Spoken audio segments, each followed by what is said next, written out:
그런 거룩한 주의 날입니다. 신년 한 해를 시작하면서 하나님을 의지하는 삶이라는 주제를 가지고 1월달 말씀을 나누고 있습니다. 코로나 전국에 참 많은 어려움 가운데 있지요. 그리고 그 코로나로 인해서 경제적인 부분은 물론이거니와 가정에서 또 사람과의 만남, 여러 가지 일상의 변화가 일어날 수밖에 없는 이런 시기를 살아가고 있잖아요. 이러한 시기를 살아가면서 정말 이 땅에 의지할 것이 무엇이 있을까? 아무리 생각을 해보아도 이 땅에 의지할 것은 참 없다는 생각을 하면서 올 한 해도 그렇지만은 특별히 1월 한 해를 시작하면서 우리가 의지할 분 오직 하나님 한 분이다.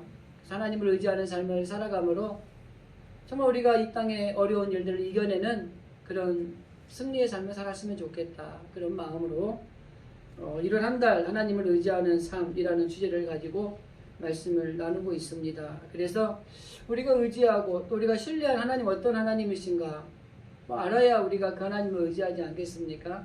그래서 첫 주부터 해서 그 하나님은 어떤 하나님이신가를 우리가 살펴보고 있고 그 하나님을 정말 우리가 바라보고 그 하나님을 의지하고 신뢰함으로 정말 이 땅의 모든 어려운 것들을 이겨내는 그런 삶을 살아가자 이렇게 말씀을 나누고 있습니다. 그래서 앞에 3주간에 걸쳐서 우리가 의지해야 될 하나님은 우리와 함께 하신 하나님이다. 그리고 우리가 의지해야 될 하나님은 우리를 보호해 주신 하나님이다.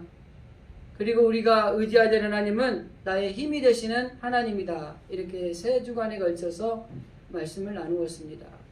그리고 오늘은 네 번째로 정말 우리가 하나님을 의지하는 삶을 살아야 된다라고 말씀을 하는데 내가 의지하고 또 신뢰해야 될 하나님은 어떤 하나님이신가? 오늘은 네 번째로 나의 도움이 되신 하나님이라는 관점에서 우리가 이 하나님을 의지하는 또 신뢰하는 삶을 살아가기를 간절히 기대해 봅니다. 2011년인가 최고은이라는 작가가 본인이 살던 월세 방에서 굶어 죽었습니다. 21세기를 살아가는 이 시대에 특별히 대한민국이라고 하는 이 땅에 그것도 32살 먹은 젊은이가 굶어 죽었다고 하는 것은 그 당시 많은 사람들에게 충격을 주었습니다. 이 최고은이라는 이분은 시나리오 작가였습니다. 지방에 살던 아가씨였는데 이 서울의 월세방을 얻어서 살면서 이 건강이 약해진 거예요. 그래서 갑상선 저하증이 생기게 되고 그리고 이 월세방에 월세비를 내기도 어려운 상황이 되고 그러다 보니까 너무 어려운 거예요. 그래서 이분이 죽기 전날에는 그 옆집의 문에다가 이 쪽지를 하나를 붙여놨습니다. 그 쪽지의 내용이 그 당시에 많은 사람들의 마음을 아프게 하는 내용이 있어서 한번 읽어드리겠습니다. 창피하지만은 며칠째 아무것도 못 먹어서 남는 밥이랑 김치가 있으면 저희 집 문 좀 두들겨 주세요. 이렇게 쪽지를 남겨놓고 그 다음날 굶어 죽었습니다. 그래서 그 시기에 많은 사람들이 충격을 받았습니다. 아까도 말씀드렸지만은 21세를 살아가는 이 시대에 그것도 나이 들어서 어려운 어르신이 아니라 이 32살 먹은 그래도 나름대로 장래가 촉망되어져 있었던 이 사람이 굶어 죽었다는 말이에요. 그 당시에 그 엄지원 씨라는 사람이 SNS에 글을 넣으면서 추모를 하기도 하고 마음 아파하기도 하고 많은 사람들이 추모의 길을 애도하기도 했던 사건이 있었어요. 그래서 이게 과연 사실일까? 그런데 보도된 대로 이게 사실이었어요. 안타까운 것은 주민센터나 이 행정기관에 도움을 요청을 했더라면 아마 우리나라 같이 잘 되어 있는 시스템에서 도움을 받았을 것인데 이분의 생각은 뭐였냐면 이 도움을 신청하고 받는 것은 장애인, 노약자, 소외된 사람, 어려운 사람이 그런데 신청해서 도움을 받는 것이라는 생각을 가지고 있었던 것 같아요. 누구한테 도와달라고 내가 너무 힘드니까 어렵습니다라고 이야기만 했다면 그 생명을 잃지 않고 이렇게 굶어 죽는 이런 비극적인 일은 생기지 않았을 텐데 이렇게 생을 마감하는 이런 안타까운 기사가 있었어요. 그리고 최근에 어떤 이런 일이 또 있는가 한번 제가 찾아보니까 2020년 9월 달에 경남 창원에서 모녀가 원룸에서 죽은 사건이 있어요. 근데 그 딸은 22살인데 조금 장애가 있고 엄마가 돈을 벌어서 먹고 살았는데 엄마가 급사를 해서 죽은 것 같고, 그리고 그 딸이 굶어 죽어서 죽은 지 열흘 만에 그 발견된 사건이 있더라고요. 아일랜드 출신의 영국 시인이며 극작가인 올리버 골드 스미스라는 사람이 오래전에 이런 말을 했습니다. 우리를 감동시키는 가장 놀라운 광경은 역경과 싸우기 위해서 노력하는 사람들의 모습이다. 그런데 또 다른 위대한 사람이 있다. 그것은 바로 다른 사람에게 도움의 손길을 내미는 사람이다. 라고 이야기를 했습니다. 사람답게 살아간다는 것이 무엇인가 생각을 해보았습니다. 정말 사람답게 살아간다는 것은 내가 이 인생을 살아가는데 한계가 있다는 걸 인정을 하는 것이 첫 번째고요. 두 번째는 도와달라고 말할 수 있어야 되고, 세 번째는 도울 수 있을 힘을 가졌을 때 도와주면서 살아가는 것이 이게 인생을 아름답게 사는 거예요. 우리는 모든 것을 탁월한 지능을 가질 수 있고 지혜를 가질 수 있고 능력을 가질 수는 있어요. 그래서 각자의 전문성을 가진 사람들이 있는 겁니다. 그러나 모든 걸 할 수 있는 지존자는 아니라고 하는 것입니다. 정말 그래서 우리가 중요한 것은 외부로부터 전혀 도움을 받지 않고는 살아갈 수 없는 더불어 살아가는 이 시대에 살아가고 있다고 하는 거예요. 그래서 내가 할 수 없는 것이 있다는 걸 인정하고, 내가 부족한 것은 누구로부터 도움을 받을 수도 있고, 내가 가진 것이 있다면 누군가를 도우며 살아갈 수 있다는 거, 이게 아름다운 인생의 모습이라고 하는 것입니다. 만일 이게 안 되면은요, 나는 내가 누군가의 도움이 없이 살 수 있다고 생각하는 사람은 어떻게 보면은 이 사람은 교만한 사람입니다. 위험한 생각을 가진 사람이에요. 우리들은 전체 하나님처럼 모든 것을 할 수 있는 지존한 존재가 아니기 때문에 얼마든지 도움을 받으며 살고 또 여건이 되면 도와주면서 살아야 되는 더불어 사는 이 공동체 사이에 살아가고 있다고 하는 것입니다. 나만 잘 먹고 우리 가족만 잘 먹고 잘 살면 되는 게 아니라 정말 우리 사회에 정말 힘들어하고 어려운 곳들이 있다면 돌아보는 것이 필요하다는 거예요. 그것이 어떻게 보면 하나님이 그 믿는 주의 백성들에게 요구하시는 모습일지도 모른다고 하는 것입니다. 그래서 우리 삶의 자리가 정말 아무리 힘들고 어려워도 도움의 손길을 받으며 살아갈 수 있다는 것들을 우리가 기억하시고, 사실 우리 스스로 할 수 있는 게 별로 없어요. 여러분, 처음에 출생을 하면은 부모의 손길을 통해서 우리가 자라나지 않습니까? 내가 혼자 세상에서 살아가는 것 같지만 이웃과 더불어서 무엇이나 도움을 받으며 살아가는 거예요. 국가와 사회로부터 우리는 도움을 받으며 살고 있다고 하는 것입니다. 그렇기 때문에 어떤 부분에서든지 간에 우리는 도움을 필요로 하는 사람이라는 것들을 알고 있어야 되는 거예요.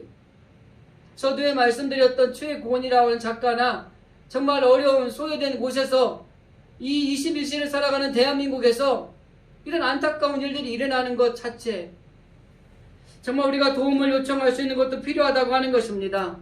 그러나 정말 필요한 것은 정말 우리의 진정한 도움이 되는 하나님의 도움을 받으며 살아가야 된다고 하는 것이죠. 지난날을 돌이켜보면은 우리가 살아온 것이 정말 하나님의 은혜였다고 고백할 수밖에 없는 일들이 참 많아요. 저도 그렇고요. 아마 여러분들도 한번 지금 말씀드리면서 잠깐 생각해 보십시오. 지금의 내가 여기 있기까지 가만히 생각해 보면 정말 하나님의 도움의 손길이 없었다면, 우리가 여기까지 올 수 있었을까? 하나님이 도와주시 않았다면 지금의 내가 이 자리에 서 있을 수 있었을까? 모든 것이 하나님의 은혜였다고 고백할 수밖에 없다고 하는 것입니다. 그래서 우리는 찬양을 통해서도 주 없이는 살 수 없다고 찬양하는 것이고, 오직 주님만이 나의 힘이 되신다고 고백하는 것이고, 하나님이 없이는 우리가 살 수 없습니다. 이렇게 늘 하나님을 의지하며 살아가는 것이 우리 성도들의 삶 가운데, 아니 이 땅에 살아가는 모든 인생들에게 아주 중요한 요소라고 하는 것입니다. 오늘 우리가 읽은 본문 시편 146편은 좀 배경을 이해하는 게 좋을 것 같습니다. 이스라엘 백성들이 하나님 앞에 우상을 섬기고 하나님의 뜻대로 살지 않으므로 하나님이 그들을 치셨어요. 그래서 그들이 나라를 잃어버렸습니다. 그래서 나라가 완전히 망하고 바벨론이라는 포로로 잡혀간 거예요. 그 포로로 잡혀가서 약 70년 동안을 나라 없는 소돔 가운데 포로 생활을 했어요. 그리고 난 다음에 바사왕 고레스에 의해서 그들이 이제 해방령이 선포가 됩니다. 그래서 이 이스라엘 백성들이 나라가 멸망을 하고 바벨론에서 포로로 70년을 살고 있는 시점에 이 포로에서 해방하는 해방령이 선포되고 난 다음에 이스라엘 백성들이 포로에서 예루살렘으로 돌아오면서 지은 시가 이 오늘 본문의 내용이에요. 그래서 이 백성들이 예전에는 하나님의 말씀에 순종하지 않고 우상을 섬기고 그러므로 나라를 잃어버리고 고난당하고 포로 생활을 살았지만, 내가 이제 이 고국에 돌아가면 내가 하나님 앞에 정말 바로 서겠다.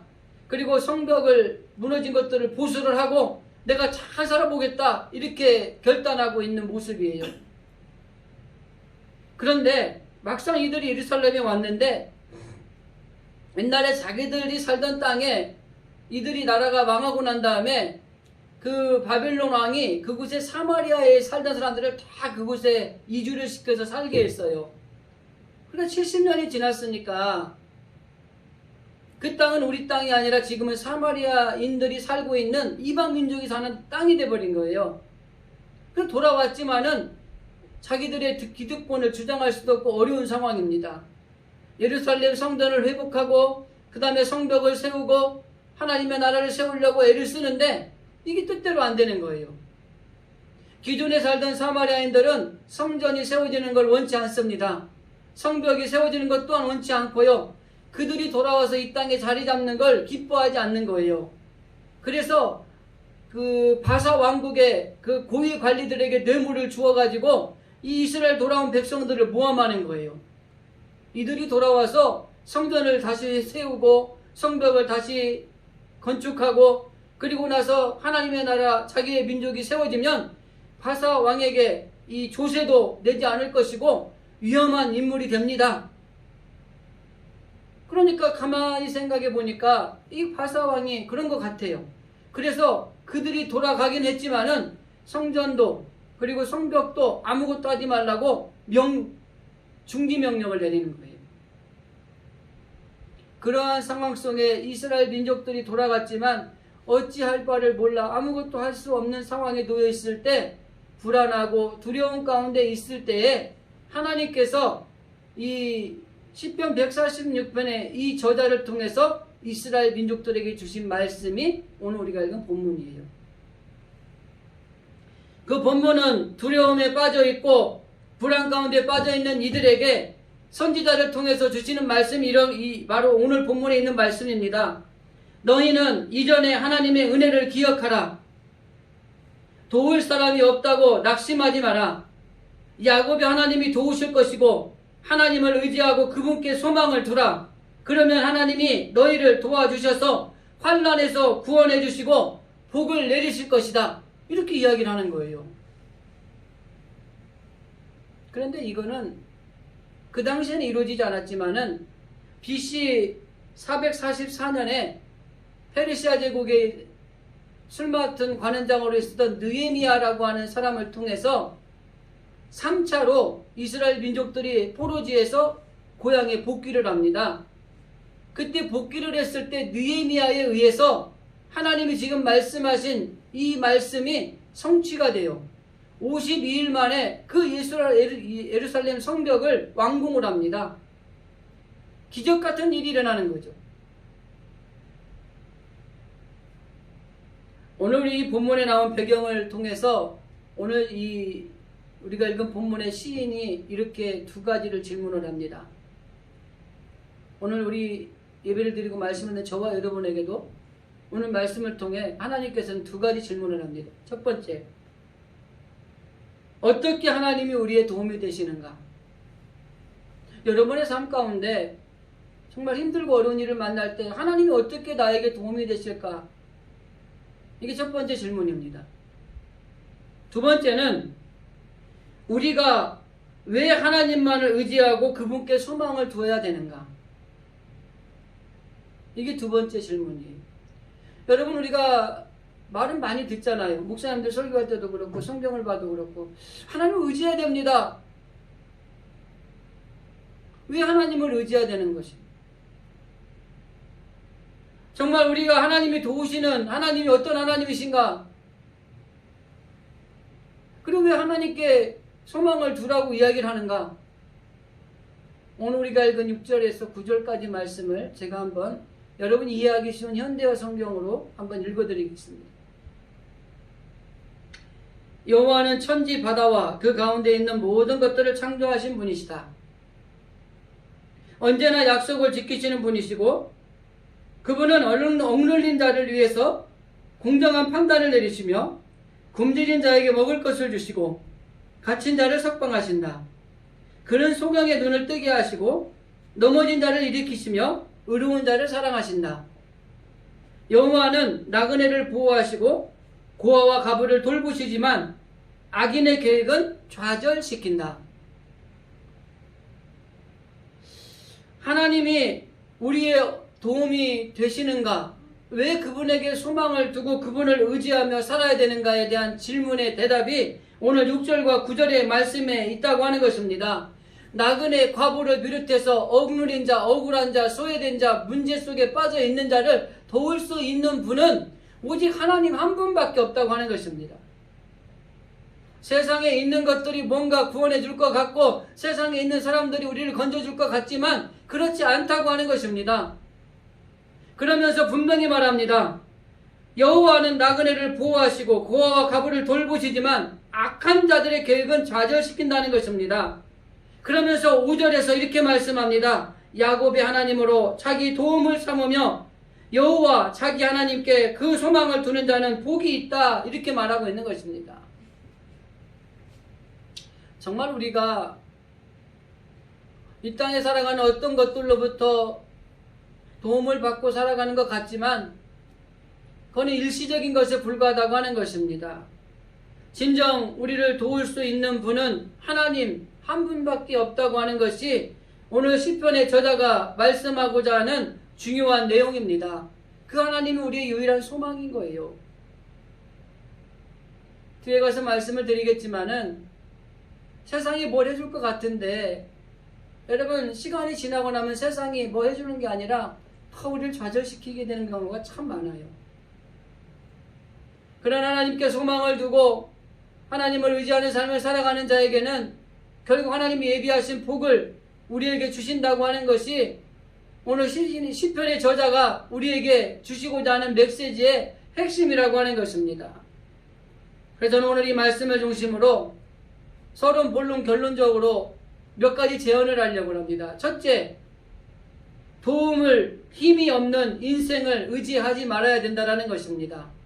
두 번째, 우리는 야곱의 하나님, 오늘 성경 말씀대로면은 하나님께 의지하고 하나님께 소망을 두는 삶을 살아야 된다고 하는 것이고, 그러한 사람에게 하나님은 복을 주신다고 하는 것이에요. 이러한 대지를 가지고 좀 우리가 이해하기 쉽게 설명을 하도록 하겠습니다. 첫 번째 제언은 도울 힘이 없는 인생을 의지하지 말아야 된다고 하는 것입니다. 많은 사람들이 생각할 때 참 세상은 불공평하다라는 말을 많이 해요. 저도 그런 얘기 참 많이 합니다. 그리고 불의하기도 하고 어떻게 보면 부정부패가 너무나 이렇게 만연해 있는 세대가 아닌가 하는 이런 생각을 하게 됩니다. 사람들이 자기에게 이 세상이 불공평하고 또 부정하고 부패하고 이러기 때문에 이 사람들이 뭘 찾기 시작을 하면 나를 도울 수 있는 것이 무엇이 있을까를 찾기 시작을 하는 거예요. 여러분 잘 생각해 보면은 학생들이 공부를 열심히 하는 이유가요. 뭐 여러 가지 좋은 의도도 있지만은 이 공부하지 않고는 내가 살아갈 수 없다라는 이런 것들이 있기 때문에 공부하는 거예요. 기술을 배우는 사람은요, 내가 앞으로 인생을 살아가는데 이것이 나의 도움이 될 거라고 생각을 하는 거예요. 라이센스가 있어야 된다고 생각을 하는 거예요. 그래서 많은 사람들은 자기에게 힘이 되고 도움이 될 수 있는 것들을 찾습니다. 세상에 있는 것들이 나를 도와서 나에게 힘을 주고 나를 잘 나갈 수 있게 해줄 수 있는 것들이 무엇이 있을까를 찾아 나선다고 하는 것입니다. 금수저가 있고 흙수저가 있다는 말들을 많이 하죠. 요즘에는 금수저를 태어나야지 인생을 쉽게 산다고 이야기를 해요. 뭐 그럴 수 있어요. 뭐 재물이 많은 뭐 재벌집에 태어나야 뭐 승승장구하고 좋은 차도 타고 좋은 집도 아파트도 쉽게 사고 그죠? 일반 직장 생활에서 서울에 아파트 살려면 30년 동안 안 버는 거 안 쓰고 모아야 산다고 그래요. 그런데 뭐 재벌가의 금수저로 태어나면 뭐 어린아이 때부터 벌써 주식도 있고 아파트도 있고 뭐 이런 세대잖아요. 그런데 이 많은 사람들이 세상에 있는 것들로 도움을 받으려고 하지만은 오늘 시편의 저자는 분명하게 말하고 있습니다. 하나님의 도움을 받아야 된다고 하는 것입니다. 세상에 있는 것들은 의지할 대상이 아니라고 하는 것입니다. 제가 가끔 말씀을 드리는 거지만은 이 땅에 의지할 것은 아무것도 없어요. 오직 의지할 대상은 하나님 한 분밖에 없다고 하는 것입니다. 세상에 있는 사람들은 의지할 대상이 아니라 사랑해야 될 대상이라고 하는 것입니다. 세상에 있는 많은 것들은 그들을 의지해야 될 대상이 아니라 필요한 것들인 거예요. 돈이 많으면 좀 편할 수는 있지만은 돈이 적으면 불편할 수 있지만은 그것이 의지의 대상은 아닌 거예요. 근데 오늘날 많은 세상에 있는 것들이 나를 모든 걸 해결해 줄 수 있는 것처럼 그런 것들에 도울 힘이 없는 그런 세상에 있는 것들을 의지하며 살아가는 인생들이 얼마나 많은지 모른다고 하는 것입니다. 그래서 우리는 정말 중요한 것은 오늘 시편의 저자가 말하는 것처럼 3절 말씀입니다. 귀인들을 의지하지 말며 도울 힘이 없는 인생도 의지하지 말지니 그의 호흡이 끊어지면 흙으로 돌아가서 그날에 그의 생각이 소멸하리로다. 세상에 있는 것들을 의지하지 말라는 겁니다. 한계가 있다는 거예요. 뭔가 해줄 것 같지만 결국 그런 것들은 한계가 있고 그리고 결국 소멸하게 된다고 하는 것입니다. 돈이 많으면 우리가 뭐든지 할 수 있을 것 같지만 그 돈이 우리를 망하게 할 수도 있는 거예요. 지식이 많으면 그 지식을 가지고 우리가 많은 걸 할 수 있지만 그 지식이 오히려 해가 될 수도 있는 것입니다. 정말 중요한 건 뭐예요? 하나님을 의지하고 하나님께 소망을 두는 삶을 살아가는 게 이 땅에서 살아가는 승리의 비결이기도 하고 하나님이 기뻐하시는 모습이라고 하는 것입니다. 저는 참 똑똑한 친구도 있고요. 집안이 좋은 친구도 있습니다. 근데 집안이 좋은 친구는요, 나보다 살아가는 게 편하더라고요. 그래서 늘 부러웠어요. 나도 좋은 집에 태어나고, 나도 돈 많은 집에 태어났으면, 내가 누구라고 밝히지 않았으니까. 그런데 세월이 흘러서 20년, 30년이 지났어요. 있는 거가 오히려 해를 끼치는 경향이 있더라고요. 없는 거가 하나님 의지하고 최선을 다해서 노력하고 살아왔더니 그래도 살아갈 수 있는 일들이 열린다는 것을 알게 되더라고요. 그러니까 이 땅에 있는 것들, 인생을 의지한다고 또 세상에 있는 것들을 의지한다고 그것이 뭘 해준다는 생각을 과감하게 벗어나서 오늘 시편의 저자가 얘기하는 귀인들도 의지하지 말래잖아요. 도울림이 없는 인생 의지하지 말래잖아요. 그 인생들이 뭘 해줄 것 같은데 여러분 뒤통수 맞는 경우가 얼마나 많습니까?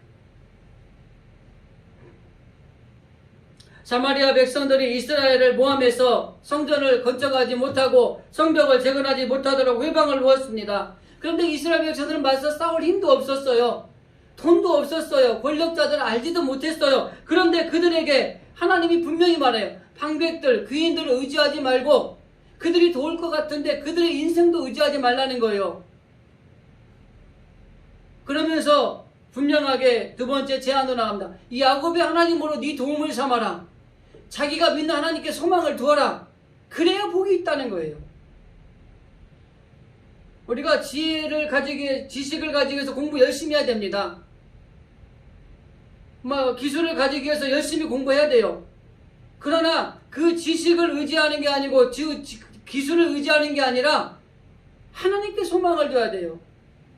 우리를 도울 힘이 있고 그 모든 지식까지도 통과해서 그 기술까지도 통과해서 하나님의 함께 하심으로 말미암아 정말 하나님이 복을 주신다는 사실을 우리가 깨닫는 것이 필요하다고 하는 거예요.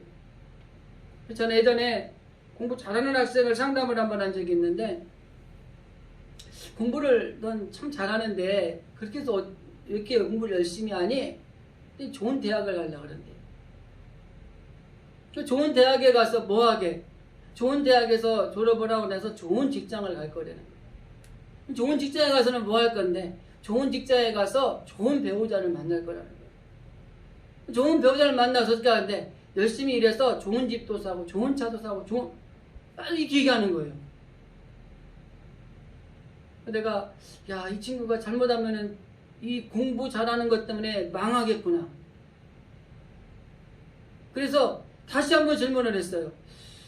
공부를 왜 열심히 하는지 다시 물었더니 여전히 똑같이 좋은 대학 간다는 거예요. 제가 그랬어요.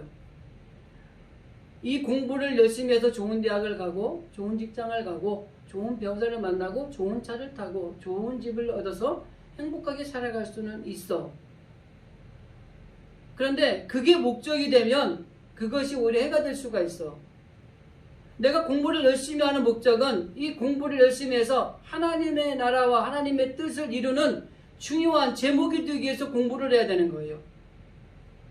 내가 어떤 부분에 최선을 다한다면 그 최선을 다하는 것들을 통해서 세상의 것을 얻으려고 하는 것이 아니라 하나님의 나라와 하나님의 뜻을 이루어가는 과정으로서 이것을 내가 노력하고 있는 게 돼야 되는 거예요. 그래서 도울 힘이 없는 인생을 의지할 게 아니라 야곱의 하나님으로 소망을 삼아야 되는 겁니다. 자기가 믿는 하나님께 소망을 둬야 되는 거예요. 대학에 소망을 두는 게 아니라 하나님께 소망을 둬야 되고 좋은 직장에 소망을 둘 게 아니라 하나님께 소망을 둬야 되는 거예요. 여러분 한번 잘 생각해 보십시오. 정말 내가 지금 주어진 자리에서 최선을 다하고 있는 것들이 내가 목적이 무엇인가? 제가 종종 여러분에게 질문할 때 예수님을 어떻게 하는 게 잘 믿는 겁니까? 이렇게 묻잖아요. 어떻게 해야지 예수님을 잘 믿는 거죠? 올바로 믿어야 됩니다. 아무리 열심을 가지고 최선을 다하고 충성을 다해서 가더라도 그 가는 길이 올바른 길이 아니면은 잘못된 거예요. 여러분이 이 땅에 있는 모든 주어진 자리에서 최선을 다하는 것들이 올바른 목표를 가지고 일을 하셔야 됩니다. 그거는 딱 한 가지예요. 하나님께 영광을 돌리게 한 겁니다. 소요리 문답 1번 문제가 사람의 제일 되는 목적이 무엇입니까? 그 답이 이겁니다. 오직 하나님을 영화롭게 하고 그 안에서 기뻐하고 즐거워하는 것입니다. 여러분 우리가 살아가는 존재하는 목적은 하나님께 영광을 돌리는 겁니다. 하나님께 영광을 돌린다는 것은 하나님의 나라와 하나님의 뜻을 이루는 일에 앞장서는 거예요. 데살로니가전서에 보면 항상 기뻐하고 쉬지 말고 기도하고 범사에 감사하라. 이것이 너희랑 하나님의 뜻이다. 이 뜻을 이루는 것이 이 땅에 주어진 자리에서 최선을 다하는 우리들의 목적이 되어야 된다고 하는 것입니다. 세상에 있는 인생은 호흡이 끊어지면 흙으로 돌아가고 소멸하게 됩니다. 물론 사람이 서로 도움을 주고 받고 살아가야 되는 건 맞지만 그 인생을 의지할 대상은 아니라고 하는 것입니다. 그래서 오늘 본문의 5절 말씀을 야곱이 하나님으로 자기의 도움을 삼아야 된다 이렇게 말합니다. 성경에 등장하는 위대한 인물들을 다 보면은요, 하나님의 도움을 받으며 살았던 사람이에요. 저와 여러분도 이 땅에서 정말 하나님이 주시는 복을 받기 위해서, 잘 되기 위해서는요, 하나님의 도움을 받아야 돼요. 부모가 재벌이라 부모의 도움을 받는 것도 참 은혜죠. 좋은 친구를 만나서 그 친구의 도움을 받는 것도 좋은 겁니다. 그리고 우리가 도울 수 있다면 도우며 살아야 되는 것도 맞는 거예요. 하지만 그건 거기까지고, 정말 우리가 도움을 받아야 될 건 오직 하나님께 도움을 받아야 된다고 하는 것입니다. 야곱이 하나님으로 도움을 삼으며 자기의 하나님으로 소망을 두는 자는 복이 있다라는 겁니다. 여러분, 전제는 이겁니다. 세상에 도울 힘이 없는 세상 것들을 의지하지 말고 하나님을 의지하라는 거예요. 하나님의 도움을 받으라는 거예요. 그러면서 그 하나님께 소망을 두는 자가 하나님께 복이 있다고 분명히 저자는 말하고 있는 것입니다. 여기 5절의 말씀의 상반절은 야곱이 하나님으로 자기의 도움을 삼아라. 그리고 뒷부분에 가서는 여호와 자기 하나님에게 그 소망을 두는 자는 복이 있다 이렇게 말씀하고 있습니다. 하나님은, 하나님을 믿는 믿음의 백성들이 하나님께 소망을 두고 살기를 원해요. 한번 여러분 잘 생각해 보시기 바랍니다. 여러분 어디에 소망을 두고 삽니까? 하나님께서는 기도를 통해서 우리에게 소망을 주시고, 찬송을 통해서 우리에게 소망을 주시고, 하나님의 말씀을 통해서 우리에게 소망을 주십니다. 더 나아가서 우리의 생각과 마음의 평강을 주시기를 원하시는 분이 하나님이라고 하는 거예요. 그렇기 때문에 우리는 철저하게 하나님께 소망을 두는 삶을 살아야 된다고 하는 것입니다. 에레미야 29장 11절 말씀에 에레미야는 이렇게 말합니다. 나 여호와가 말하노라. 너희를 향한 나의 생각은 내가 하나니 재앙이 아니라 곧 평안이요 너희 장래에 소망을 두려는 것이다.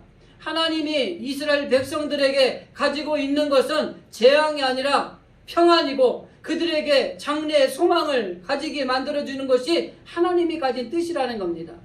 마찬가지입니다. 오늘날 힘들고 어려운 시대를 살아가고 있어요. 이 코로나가 1년을 넘게 전 세계를 뒤덮고, 좀 잡힐만 하면 또 유행이 오고, 잡힐만 하면 유행이 오고, 그래서 우리나라도 너무 힘든 상황 속에 있어요. 코로나 때문에 경제가 어렵습니다. 소상공인들이 죽어가고요. 정부와 나라에서는 어떻게 하면 도울 수 있는가를 아무리 연구를 하지만 한계가 있습니다. 이러한 시기에 분명하게 우리가 말씀할 수 있는 것은 하나님이 이 나라에 가진 소망은 있다고 하는 것입니다. 재앙이 아니라 평안이고, 이러한 일들이 있지만 장래에 우리에게 소망이 있다고 하는 것이에요. 하나님께 소망을 두셔야 돼요. 어떤 목사님을 만났는데 큰일 났다는 거예요. 아니, 뭐가 그렇게 큰일 났습니까? 교인들이 이제 50%는 준다는 거야. 이 코로나 정국이 끝나고 나면. 그럴 수도 있겠죠. 그러나 하나님은, 제가 그 말씀을 듣고 생각해 본 게, 이스라엘 민족들을 애굽에서 해방을 시켰어요. 처음에 하나님이 그들을 해방을 시킬 때는 이 해방된 민족을 가나안 땅에 들어가게 하기 위해서 하나님이 그들을 세우신 거예요. 근데 여러분, 결과는 어떻게 됐죠? 가나안 땅에 들어간 사람은 애굽에서 나온 사람 중에 딱 2명 들어갔어요. 여호수아, 갈렙. 60만 3,550명이 나왔어요. 장정만. 그리고 많은 학자들이 어린아이, 여자, 노인까지 합치면 한 200만 명이 된다 그래요. 200만 명이 애굽에서 나왔는데 딱 2명 들어갔어요. 프로테이지가 몇 프로인지 모르겠네요. 0.000 몇 프로 되겠죠. 광야에서 다 죽었습니다. 그러나 하나님은 그 2명과 더불어 그 후세에 태어난 60만 1530명을 가지고 가나안 땅에 들어가게 하시고 역사를 이루어 가시는 거예요. 소망이 있는 거예요. 지금 큰일 났네 어쩌네 이런 말 할 때가 아니라 그래도 하나님이 장래에 이 대한민국을 통해서 이 세계를 통해서 그리고 하나님이 세우신 교회들을 통해서 하실 소망이 있다는 걸 가지고 살아셔야 돼요. 쫄을 수도 있겠죠. 하지만 그 안에 하나님이 하시고자 하는 일이 있다는 것, 이게 우리가 하나님께 소망을 두고 살아가야 될 중요한 요소라고 하는 것입니다. 그래서 이 예레미야가 말씀한 것들을 한마디로 요약하면 우리는 부족하고 나는 연약하고 나는 할 수 없지만은 하나님께 소망을 둬야 된다는 겁니다. 지금 우리가 할 수 있는 게 뭐가 있어요? 그렇지만 하나님께 소망을 둬야 된다고 하는 것입니다. 비록 우리 손에 잡히지 않고 눈에 보이지는 않는다고 할지라도 하나님을 믿고 그분께 소망을 둬야 된다고 하는 것입니다. 이렇게 소망을 두는 자가 복이 있다는 거예요. 낭망하고 절망하고 포기할 게 아니라 어려운 난관 속에서도 하나님께 소망을 두고 있는 자들이 결국 복된 자가 된다고 하는 것입니다. 저는 그래서 소망을 가집니다. 하나님이 세우신 교회들을 통해서 하나님이 가지고 계신 뜻이 있어요. 그 뜻을 이루기까지는 하나님은 그 교회를 망하지 않게 하실 거예요. 비록 환난이 있고 좀 어려움과 시련이 있고 고난이 있을 수는 있겠지만 우리 하나님은 그 고난을 통해서 하나님의 영광을 받으시는 분이에요. 그러면 그 고난과 환난과 어려움을 이겨낼 수 있는 건 뭐예요? 하나님께 소망을 두는 겁니다. 혹시 여러분 가정에 정말 이 경제적으로나 코로나로 인해서 어려움이 있습니까? 그 가운데 하나님께 소망을 두시기 바랍니다. 여러분 개인적으로 계획하는 일들 속에 낭망하고 절망할 일들이 있습니까? 그럼에도 불구하고 하나님께 소망을 두시기 바랍니다. 그러면 하나님이 그들을 통해 복된 자로 만들어 주신다고 오늘 성경은 분명히 우리에게 말씀하고 있는 거예요. 그런데 사람들은 이 땅에 이 세상에 있는 것들의 소망을 두려고 합니다. 참 안타까운 것은 그래서 이 세상에 살면서 힘이 되어줄 수 있는 돈, 명예, 재물, 권력, 지역이나 인맥, 그리고 어떤 미모나 인기 이런 것들을 추구하는 거죠. 그런데 정말 중요한 것은 이런 것들이 우리를 도울 수 있을 것 같지만은 결국 그러한 것들은 한계가 있다고 하는 것입니다. 오늘 본문의 시편의 저자의 말대로 표현하면 그런 것들을 의지하지 말라고 하는 핵심적인 이유는 그들은 결국 소멸하게 된다는 거 하는 거예요. 아까 제가 서두에 말씀드렸지만은 제가 아는 정말 좋은 집안에 태어난 아이는요 지금 많이 어려운 가운데 있습니다. 그러니까 세상에 있는 것들을 의지하고 거기에 소망을 두고 살아가는 사람들은 결국은 소멸되는 거예요. 하나님이 시편의 저자를 통해서 말씀하는 자가 악한 자들이 형통과 같지만 그들은 결국 멸망하는 것이고 의인이 고난을 받는 것 같지만 결국 그들은 하나님이 주시는 복을 받는 삶을 살아가게 된다고 하는 것입니다. 악한 자와 의인의 차이가 뭔지 아십니까?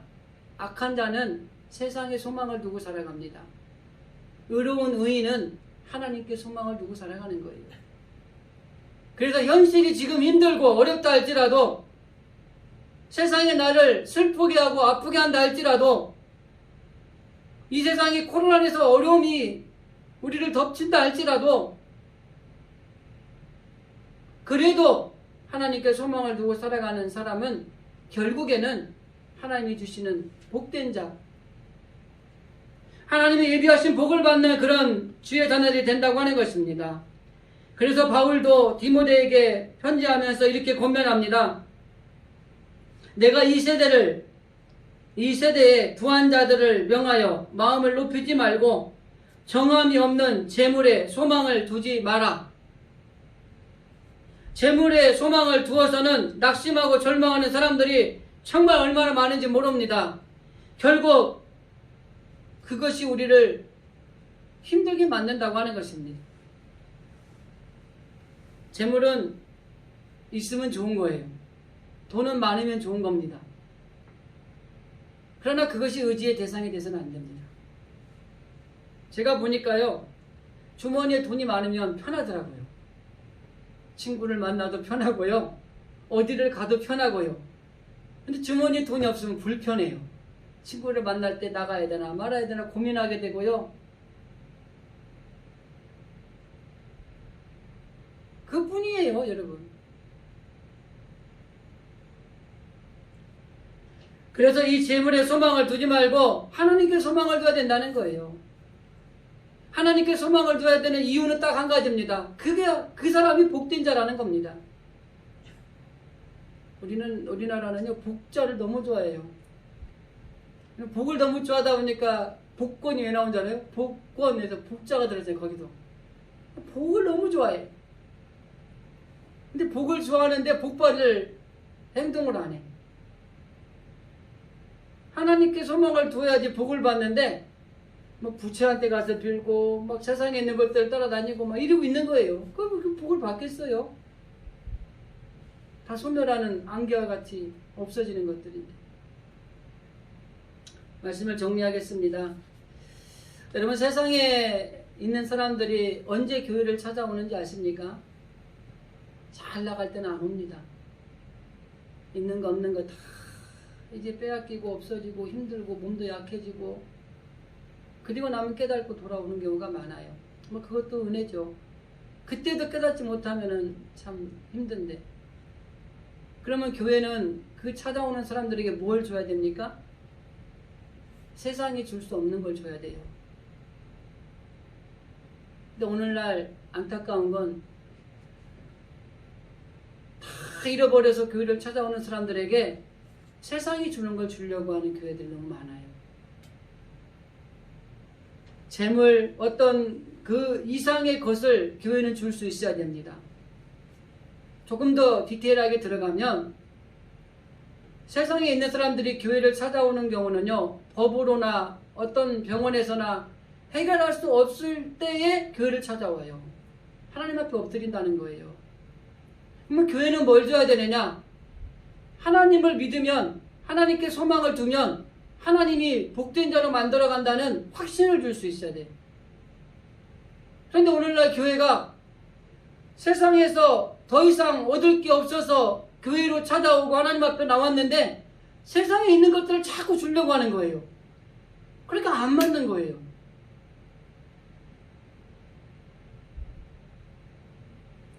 교회가 그 세상에서 얻을 게 없고 인생을 의지하며 살아갔다가 낭망하고 절망에 빠진 사람들이 교회에 찾아오고 하나님 앞에 엎드렸을 때 해답을 줄 수 있는 교회가 되어야 된다고 하는 것입니다. 그래서 저는 하나님을 만나면 불가능한 것이 가능케 된다는 확신을 그들에게 심어주는 게 필요합니다. 여러분이 지금 이렇게 모든 걸 잃어버리고 왔지만 하나님께 소망을 두고 살아가면 하나님은 여러분의 모든 것을 복되게 하실 것이라는 것을 확실히 믿게 만들어주는 것들이 있어야 된다고 하는 것이에요. 히브리서 2장에 보면은 자기가 시험을 받아 고난을 당하였은즉 시험 받는 자들을 능히 도우시느라 라는 예수님의 말씀을 인용한 것이 있습니다. 예수님도 시험을 받아 고난을 당하셨기 때문에 그런 자들을 능히 도우신다고 하는 것입니다. 여러분, 우리가 조금 힘들고 어렵다고 세상의 인생을 의지하고 따라갈 게 아니라 오직 하나님을 의지하고 더 나아가서 그 하나님께 소망을 둠으로 하나님이 주시는 정말 놀라운 복된 성도들의 삶의 자리가 되어야 할 것입니다. 제가 좋아하는 성경 말씀 한 구절 읽어드리고 정리합니다. 이사야 41장 10절입니다. 이스라엘 백성들이 힘들어할 때 하나님이 이렇게 말씀합니다. 두려워 말라, 내가 너와 함께함이니라. 놀라지 말라, 나는 네 하나님이 됨이니라. 내가 너를 굳세게 하리라. 참으로 너를 도와주리라. 참으로 나의 의로운 오른손으로 너를 붙들리라. 사랑하는 진실의 성도 여러분, 두려워하지 마시고 불안해하지 마시기 바랍니다. 좀 힘든 건 사실입니다. 하나님께서 참으로 도와주시겠다고 말씀하십니다. 도울림이 없는 인생이나 세상의 것들을 의지하지 마시기 바랍니다. 오히려 하나님의 도움을 받으시기를 바랍니다. 그리고 하나님께 소망을 두시고 그 소망을 두신 하나님이 주시는 복을 누리며 살아가는 오늘 모든 성도들의 가정과 삶의 자리가 되어질 수 있기를 주님의 이름으로 간절히 기도드립니다. 기도하겠습니다.